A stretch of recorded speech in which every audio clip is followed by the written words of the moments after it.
California now leads the nation in opioid-related overdoses. And we learned that doctors are even prescribing opioids to children. Only on 5, one Bay Area man opens up about how he became addicted when he was just 11 years old. Alan Martin reports.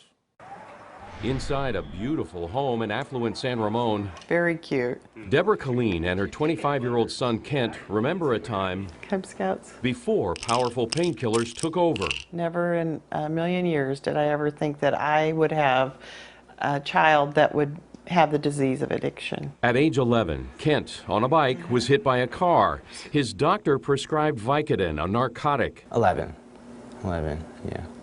years old. And that's when I first experienced opioids at all, or any kind of opiates, and I just fell in love immediately.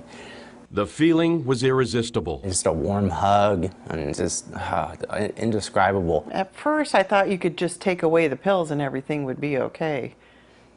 But soon found out that was not the case. From Vicodin to Norco, by 10th grade, OxyContin, and eventually heroin. So it was cheaper and achieved the same goal and high. Sometimes if they can't get prescriptions for them, they will buy pills on the street or turn to heroin. By the time I was 19, it was just out of control. Kent is far from alone. This is bigger than any drug epidemic that we've seen to date.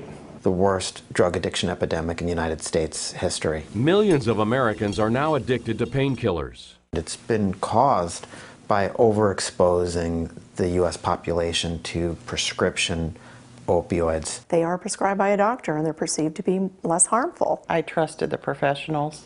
To feed his habit, Kent stole from his family. His mother vacuumed, holding her purse. That person will be driven to unspeakable things to get the medication. They will buy them on the street, they'll try to buy them online.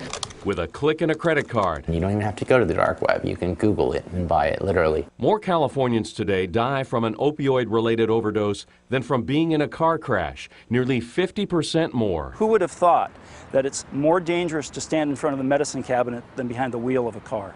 Kent's former girlfriend overdosed. He gave her Narcan, an antidote. My low was my ex-girlfriend dying in my arms, pretty much, and me resuscitating her and having to give her Narcan and pretty much bring her back to life, watch her from turning blue, purple, to, you know, green and white, pale, and coming back to life, literally, from not breathing and no heartbeat, and it was really scary. His best friend overdosed and died. I spent hundreds and hundreds, maybe thousands of days just playing Russian roulette over and over again, and I don't know why I've been so lucky, but I just have. In the past decade, the Bay Area has seen a breathtaking surge in opioid-related fatalities, ER admissions, and hospitalizations.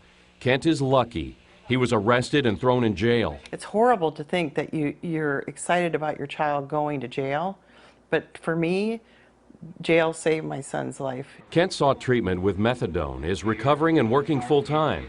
He participated at a memorial in Walnut Creek to remember those lost to a drug overdose. Hundreds of names and faces, all deceased.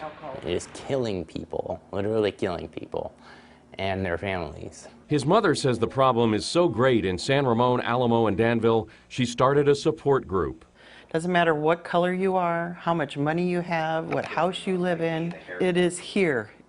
Alan Martin, KPIX 5.